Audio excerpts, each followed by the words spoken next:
Cepat dengan segera.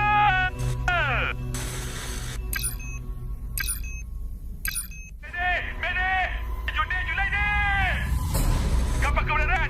Kena serang kau! Berada.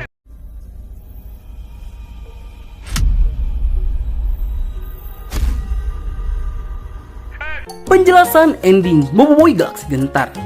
Mungkin sebagian dari kalian masih bingung apa yang sebenarnya terjadi di post credit scene Boboiboy Galaxy Gentar, yang dimana Papa Zola memberikan isyarat kecemasan ke markas Stapops B. Kenapa Papa Zola terlihat panik? Dan siapa yang telah menyerang kapal angkasa MYS kebenaran? Oke lah, mending kita bahas tuntas aja sekaligus. Kita bahas juga teori mau dibawa kemana cerita Boboiboy Galaxy Baraju nantinya. Daripada kelamaan di intro, mending langsung saja kita mulai. Penjelasan ending Boboiboy Galaxy Gentar to Boboiboy Galaxy Baraju. Let's check this out. Yay!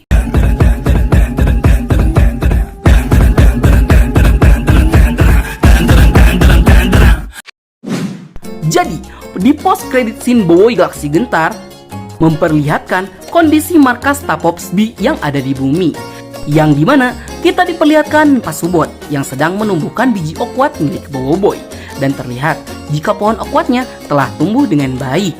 Terlihat juga jika pohon okwatnya telah berbunga, sehingga besar kemungkinan pohonnya akan segera berbuah. Oke, kita kesampingkan dulu soal pohon okwatnya, yang dimana dalam post credit scene Papa Zola mengirimkan pesan kecemasan ke markas Stapops B supaya memberikan bala bantuan kepada mereka, yaitu karena kapal angkasa mereka sedang mendapatkan serangan saat pergi ke Baraju. Nah, sebenarnya sejak awal post credit scene ini dirilis, ada hal yang cukup mengganjal sih, dimulai dari post creditnya itu sendiri. Itu karena pada cerita versi komik, sejak awal Papa Zola itu tidak terlibat dengan konflik yang terjadi di planet Baraju.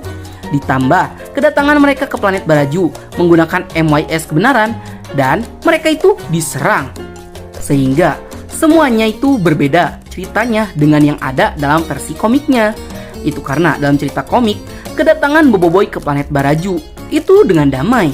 Bahkan mereka juga berada di pihak yang netral.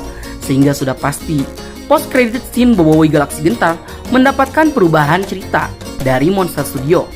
Hal ini mungkin dikarenakan adanya keterlibatan Papa Zola di Ark Baraju, sehingga merubah awal cerita ketibaan Boboiboy di planet Baraju. Lantas, bagaimana dengan nasib Boboiboy dan pasukannya yang pergi ke kilang Nubot? Ya, sepertinya Boboiboy, Kuali Gopal, dan Ochobot kemungkinan akan menyusul pasukan Papa Zola yang sudah terlebih dahulu pergi ke planet Baraju. Mengingat di Stapops B sebenarnya tidak ada anggota yang berjaga. Bisa jadi pesan kecemasan yang dikirimkan Papa Zola itu tuh salah kirim. Yang sebenarnya harusnya pesan itu dikirimkan ke pasukan Boboiboy yang ada di planet Masina. Soalnya nggak logik aja gitu, Papa Zola mengirim pesan ke markas yang memang sedang kosong, dikarenakan seluruh membernya sedang menjalankan misi. Atau mungkin saja pesannya memang sengaja dikirimkan ke markas Stapops B. Hal ini mungkin dikarenakan pasukan Boboiboy di kilang Nubot atau di planet Masina tidak bisa dihubungi. Sehingga Papa Zola yang berada di planet Baraju berharap sekembalinya Boboiboy CS dari kilang Nubot, mereka segera langsung menyusul pasukan yang pergi ke planet Baraju. Atau jangan-jangan pesan ini ditunjukkan untuk seseorang yang memang sedang ada di markas Stapops B. Siapakah itu? Akankah ada kejutan karakter misterius yang sedang berada di markas Stapops B, yang sebenarnya Papa Zola sedang berusaha menghubungi seseorang? Menarik nih. Namun untuk pihak yang menyerang kapal angkasa MYS kebenaran, sepertinya kita sudah bisa menebaknya. Jika itu adalah pihak suku Bara dan pihak suku Salju yang sedang terlibat konflik. Alasan mereka menyerang kapal angkasa MYS kebenaran mungkin itu dikarenakan kedua belah pihak menyangka jika pasukan Boboiboy yang pergi ke planet Baraju terlebih dahulu adalah mata-mata yang dikirimkan oleh pihak lawan mereka, sehingga terjadilah kesalahpahaman antara pihak Papa Zola, pihak Bara, dan pihak Salju. Yang padahal aslinya kedua suku tersebut merupakan ras alien yang sangat baik. Hanya saja dikarenakan kesalahpahaman yang terjadi pada 100 tahun yang lalu, hal ini justru malah memicu konflik yang tiada akhir, yang justru membuat pihak suku bara dan pihak suku salju berperang selama ratusan tahun. Kembali ke buah okwat. Ya, kalian pasti udah tahu dong betapa pentingnya buah okwat bagi Boboiboy. Yang dimana buah okwat merupakan buah yang sangat langka. Itu karena dia hanya berbuah satu kali selama 1000 tahun selama masa hidupnya. Namun, buah okwat ini memiliki kemampuan yang sangat hebat. Itu karena buah okwat mampu membangkitkan kuasa yang terpendam pada diri seseorang, sehingga si pemakannya bisa menggunakan kuasa terpendamnya. Akan tetapi, sebenarnya tanpa memakan buah okwat pun, Boboiboy sudah bisa membangkitkan kuasa elemental tahap ketiganya sendiri dengan beberapa syarat tertentu yang nantinya bisa memicu supaya kuasa elemental tahap ketiganya bangkit dengan sendirinya. Akan tetapi, dikarenakan kuasa elemental tahap ketiga yang dimiliki Boboiboy ini jauh lebih kuat dibandingkan dengan kuasa elemental tahap ketiga para pendahulunya, Boboiboy cukup kesulitan saat menggunakan kuasa elemental tahap ketiganya. Hal ini mungkin dikarenakan potensi kekuatan Boboiboy yang sebenarnya terbuka, sehingga kuasa elemental tahap ketiganya justru meluap keluar, sehingga sulit untuk dikendalikan.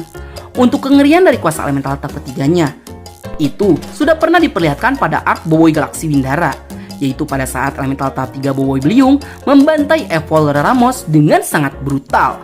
Akan tetapi, setelah Boboiboy mengalahkan Evolver Ramos pun, Boboiboy justru mulai dikendalikan oleh kuasa elementalnya sendiri, yang malah mulai mengambil alih kesadaran Boboiboy, sehingga Boboiboy malah mulai membabi buta tanpa melihat lawan ataupun kawan.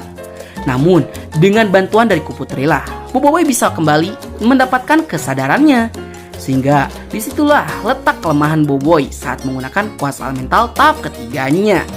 Sama halnya dengan Boboiboy Beliung yang bisa bangkit sendiri, kuasa elemental tahap ketiga yang lain kemungkinan besar bisa dibangkitkan sendiri oleh Boboiboy tanpa harus memakan buah okwat.